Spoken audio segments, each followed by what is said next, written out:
अस्सलाम वालेकुम नाजरीन, मैं Asad Abbas Bhatt advocate high court हाजिर हिदमत हूँ कुछ नई कानूनी, आइनी और सियासी खबरों के साथ जो शायद आपके इल्म के अंदर इजाफा कर सकती है। नाज़रीन, आज जो अदालती सबसे बड़ी खबर रही वो यही रही कि आपको पता है कि मिलिट्री एक्ट जो है, जिसके तहत जो है वो सिविलियन का ट्रायल एक मिलिट्री कोर्ट के ज़रिए चलाया जा सकता है या नहीं चलाया जा सकता, उसका एक नया कानून पास हुआ था 2023 के अंदर, तरमीम की गई थी। उसको सुप्रीम कोर्ट के 5 रुकनी बेंच ने जो है वो कलअदम करार दे दिया था, लेकिन आज उसकी अपील फ़ाइल हुई और अपील फ़ाइल होने के बाद उसके अंदर 6 रुकनी बेंच ने समाअत की और उस जो ऑर्डर था उसको स्टे कर दिया। लेकिन बहरहाल ये भी कहा गया कि ट्रायल तो चलेगा, लेकिन ये एक ज़रूरी बात है कि उनकी जो फाइनल जजमेंट है सिविलियन की वो नहीं आएगी। इस तफसील को जानते हैं फिर आगे चलते हैं। इसके अलावा भी खबरें हैं, साइफ़र केस के अंदर भी कुछ हुआ है। इसके अलावा जो है वो सरदार लतीफ़ खोसा साहब क्या PTI ज्वाइन करने जा रहे हैं, उसके मुतल्लिक भी उन्होंने स्टेटमेंट दी है। एतजाज़ अहसन ने जुल्फ़िकार अली भुट्टो रेफरेंस के अंदर क्यों अपना वकालतनामा या वकालत करने से जो है वो माज़रत कर ली, उसकी वजह भी सामने आई है। ये सारी चीज़ें अभी थोड़ी देर में आपके सामने रखते हैं, लेकिन सुप्रीम कोर्ट के फ़ैसले की तरफ आते हैं आज। अच्छा, ये सुप्रीम कोर्ट ने सिविलियन के फ़ौजी अदालतों में ट्रायल कलअदम करार देने का फ़ैसला मुअत्तल कर दिया। नीचे जो फ़ैसला हुआ था उसको मुअत्तल कर दिया, यानी अब वो लॉ जो है वो एप्लीकेबल है, उसका ट्रायल चलेगा। सुप्रीम कोर्ट ने फ़ौजी अदालतों में सिविलियन का ट्रायल जारी रखने की इजाज़त दे दी है। ताहम फ़ौजी अदालतों में ट्रायल का हतमी फ़ैसला सुप्रीम कोर्ट के फ़ैसले से मशरूत होगा, यानी कि जब फ़ैसला आएगा उसमें होगा। फ़ौजी अदालतों में सिविलियन ट्रायल कलअदम करार देने के फ़ैसले के ख़िलाफ़ सुप्रीम कोर्ट में इंट्रा कोर्ट अपील पर समाअत हुई। जस्टिस सरदार तारक मसूद की सरबराही में 6 रुकनी लार्जर बेंच ने समाअत की। Justice Aminuddin Khan, justice Mohammad Ali Mazhar, justice Hasan Azhar Rizvi, justice Musarrat Hilali और justice Irfan Saadat Khan larger bench का हिस्सा है। अच्छा जी, इसके बाद क्या जी, फ़ैसला 5-1 की अक्सरियत से मुअत्तल किया गया। आज जस्टिस मुसरत हलाली ने 5 जजेस के फ़ैसले से इख्तलाफ किया, यानी उन्होंने कहा कि नहीं, मैंने इसको नहीं कलअदम करार देना, इसको नहीं स्टॉप करना, जो फ़ैसला नीचे से आया था वो ठीक है। सुप्रीम कोर्ट की जानिब से कहा गया कि अपीलों पर फ़ैसले तक 102 गिरफ़्तार अफराद के ट्रायल का हतमी फ़ैसला नहीं किया जाएगा। फ़ौजी अदालतों में सिविलियन ट्रायल कलअदम करार देने के फ़ैसले के ख़िलाफ़ सुप्रीम कोर्ट में इंट्रा कोर्ट अपील पर समाअत हुई। अच्छा जी, उसके बाद जी आगे जी, जस्टिस तारक मसूद का बेंच से अलग होने से इनकार। ये बड़ा एक आज की प्रोसीडिंग के अंदर मामला हुआ है, इसकी भी तफसील देखते हैं। इससे कबल समाअत के दौरान साबिक चीफ जस्टिस जवाद असवाजा के इतराज़ पर 6 रुकनी बेंच के सरबराह जस्टिस सरदार तारक मसूद ने बेंच से अलग होने से इनकार कर दिया। जस्टिस सरदार तारक मसूद ने फरीक कैन के वकला से सवाल किया कि आपको नोटिस किया है किसी ने। वकील एतजाज़ अहसन ने कहा कि नोटिस से पहले जजेस पर इतराज़ हो तो उस पर दलाइल होते हैं। अटॉर्नी जनरल मसूर अवान ने कहा कि फरीकैन के वकला का इतराज़ बेबुनियाद है, पहले मेरिट पर केस सुने, नोटिस के बाद इतराज़ उठाया जाएगा। वकील सलमान अकरम राजा ने कहा कि नोटिस होने के बाद इतराज़ उठाने पर केस मुतासिर होगा।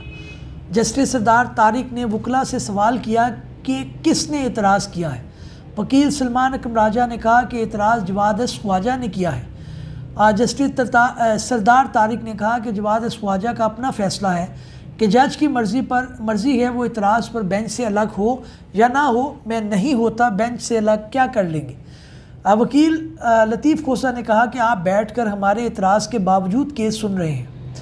जस्टिस सरदार तारक मसूद ने कहा तो क्या खड़े होकर केस की समाअत करें। अटॉर्नी जनरल गुस्से में आ गए। अटॉर्नी जनरल दौरान समाअत गुस्से में आए।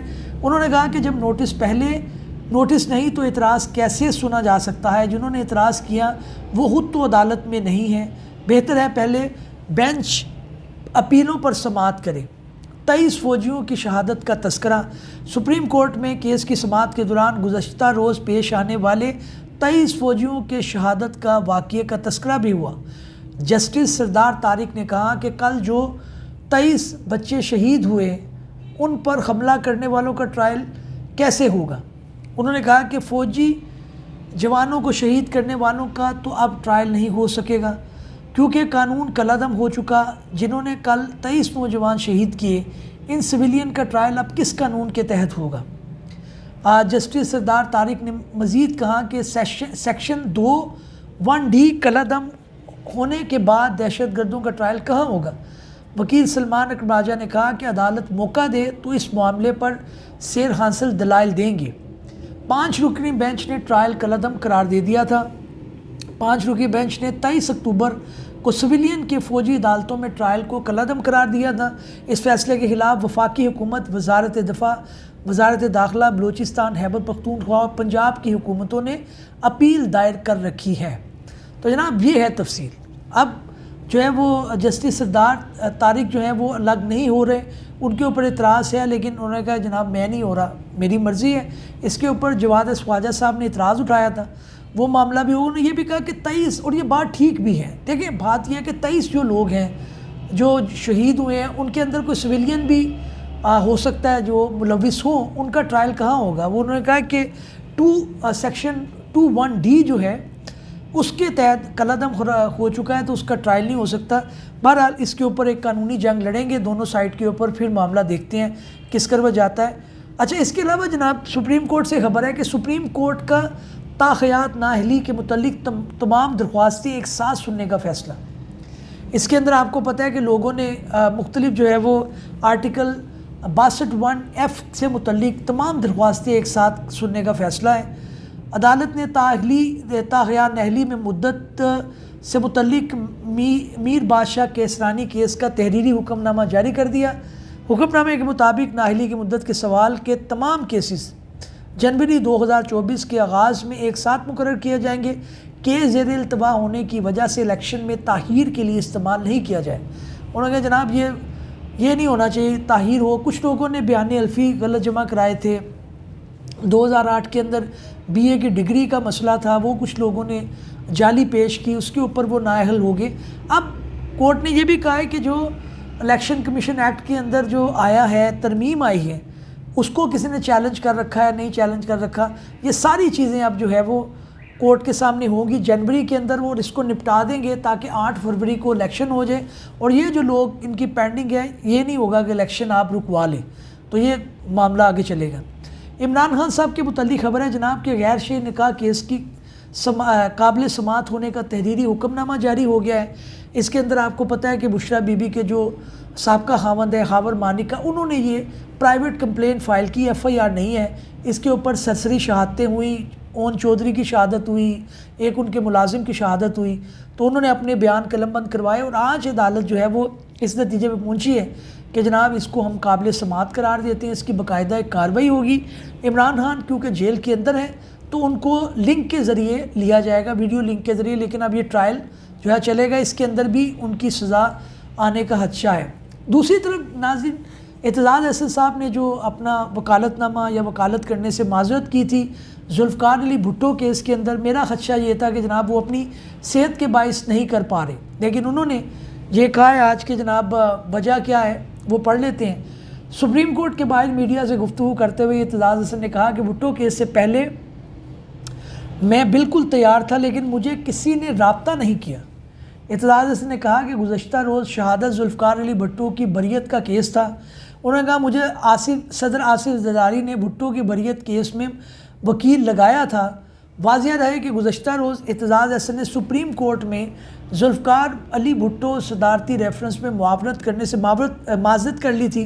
सुप्रीम कोर्ट में पीपल्स पार्टी के बानी चेयरमैन और साबिक़ वज़ीर आज़म जुल्फ़कार अली भुट्टो की फांसी के सदारती रेफरेंस पर समाअत हुई थी। चीफ जस्टिस कादी फ़ाइज़ ईसा की सरबराही में 9 रुकनी लार्जर बेंच ने समाअत की थी। लो जी, ये उनका वजह सामने आ गई। वकील से मोक्कल को रब्ता तो करना चाहिए था, कोई ऐसा नहीं है, लेकिन जाहिर है बड़े सीनियर वकील हैं। लेकिन मेरा ये मानना है कि लॉयर को भी मोक्कल से रब्ता कर लेना चाहिए। आपकी एक पार्टी है, एक उसके ऊपर स्टैंड है आपका, लेकिन बहरहाल दोनों तरफ मामला थे और फ़ारूक एच नायक साहब ने रिप्रेजेंट किया है। अच्छा जी, फवाद चौधरी साहब की अहलिया ने बयान दिया कि फवाद चौधरी जेल से इलेक्शन लड़ेंगे, मुहिम में मैं चलाऊँगी, हिब्बा फवाद। इनके भाई फैसल चौधरी की खबरें आ रही थी कि जनाब वो टिकट लेना चाह रहे हैं, वो इलेक्शन लड़ना चाह रहे हैं। तो इसके अंदर उन्होंने अयां कर दिया कि जनाब वो लड़ेंगे इलेक्शन, जेल से लड़ेंगे। लेकिन फैसल चौधरी साहब ने अपनी प्रेस कॉन्फ्रेंस में गालबन ये कहा है कि इस तरह का कोई मेरा खदशा नहीं है, मैं इलेक्शन नहीं लड़ना चाहता, तो इलेक्शन वही लड़ेंगे। लेकिन बहरहाल कुछ चैम गोइयाँ चल रही थी, कोई मसाइल इनके आपस में बढ़ चुके हैं। अच्छा जी, साइफर केस में बानी PTI और शाह महमूद कुरैशी पर फ़र्द जुर्म आयद कर दी गई है। अब ये फ़र्द जुर्म जब आयद की है तो उसके अंदर बड़ी चीज़ें आ रही हैं। एक उनकी बहन का भी इतराज़ आया कि जनाब इसके अंदर जो है वो क्या नाम है, उनको सज़ाए मौत हो सकती है, बड़ा एक सीरियस एलिगेशन है। लेकिन उन्होंने ये भी बताया कि जनाब गुज़श्ता रोज़ हमें एक कमरे में बंद करके तो ताला लगा दिया गया, हमें तो हियरिंग सुनने नहीं दी गई, तो ये तो इंसाफ होता वो दिखाई नहीं दे रहा। इसके अंदर जो है वो लॉयर भी उनके कंप्लेन करते नज़र आ रहे हैं। अगरचे इसके अंदर ओपन ट्रायल का कहा गया, लेकिन इसके बावजूद जो है वो इंसाफ होता हुआ दिखाई नहीं दे रहा। होना चाहिए, अगर उनके खिलाफ शहादतें हैं, कोई उनके मसाइल हैं, तो उसके अंदर बिल्कुल उनके ऊपर ट्रायल कंडक्ट हो, लेकिन मीडिया को अलाउ करना चाहिए, उसके अंदर उनकी जो फैमिली है उसको अलाउ करना चाहिए, ताकि इंसाफ होता हुआ दिखाई भी दिया जाए। लेकिन बहरहाल ये मामला चल रहे हैं, इसके अंदर अभी जो है वो देखते हैं क्या होते हैं। अच्छा, इधर सरदार लतीफ़ खोसा साहब ने भी अपनी स्टेटमेंट में यही कहा है कि बानी पाकिस्तान तहरीक इंसाफ के वकील लतीफ़ खोसा का कहना है कि ओपन ट्रायल के नाम पर सिर्फ मनपसंद अफराद को अंदर जाने की इजाज़त दी गई, फैमिली के लोगों को भी समाअत के दौरान आवाज़ नहीं आती थी। ये बड़ी अजीब सी बात है, कोर्ट ने ऑर्डर भी किया है, लेकिन बहरहाल ये मामला भी इसी तरह से है। दूसरी तरफ नाज़रीन, जो सरबराह फैज़ाबाद धरना कमीशन और एक मेंबर के लिए 76 लाख रुपए इजरा की मंजूरी दे दी गई है। ये जो है वो फैज़ाबाद धरने का कमीशन है, ये सारे उसकी इम्प्लीमेंटेशन, उसके मामलात करेंगे, उनके फ़ंड के लिए पैसे आए, अच्छी बात है, आने चाहिए। अच्छा जी, उन्होंने कहा, सरदार लतीफ़ खोसा साहब की भी एक स्टेटमेंट आ गई है, लोगों को बड़ी बेसब्री से इंतज़ार है, क्योंकि आसिफ ज़रदारी साहब ये कहते हैं कि उनका कोई ताल्लुक़ नहीं है, यानी सरदार लतीफ़ खोसा साहब का पीपल्स पार्टी से कोई ताल्लुक़ नहीं है। उन्होंने भी कहा है, सीनियर वकील व सियासतदान लतीफ़ खोसा का कहना है कि मैं समझता हूँ कि पीपल्स पार्टी में हूँ, इस हफ्ते PTI में शमूलियत के मुतल्लिक़ फ़ैसला करूँगा। अभी हफ्ते में वो देखेंगे कि उनके क्या मामलात होते हैं, अगर किसी तरफ इनका मामला लग गया तो फिर ठीक, नहीं तो फिर ये जाहिर है ज्वाइन करेंगे। अच्छा जी, इलेक्शन कमीशन से भी खबर है, एक कानूनी इलेक्शन कमीशन ऑफ पाकिस्तान ने पाकिस्तान तहरीक इंसाफ इंट्रा पार्टी इंतखाबात के खिलाफ समाअत मुकर्रर कर ली है। 5 रुकनी बेंच 14 दिसंबर को दिन 1:30 बजे समाअत करेगा, तो ये भी ठीक है, इंट्रा कोर्ट पार्टी इनके चैलेंज हो चुके हैं। तो नाज़रीन, ये आज की खबरें थी। उम्मीद है कि हमारी ये काविश आपको पसंद आई होगी, किसी नए कानूनी, आइनी या फिर सियासी इन्फॉर्मेशन के साथ हाजिर होंगे। चैनल को सब्सक्राइब कर लें। बहुत शुक्रिया, थैंक यू।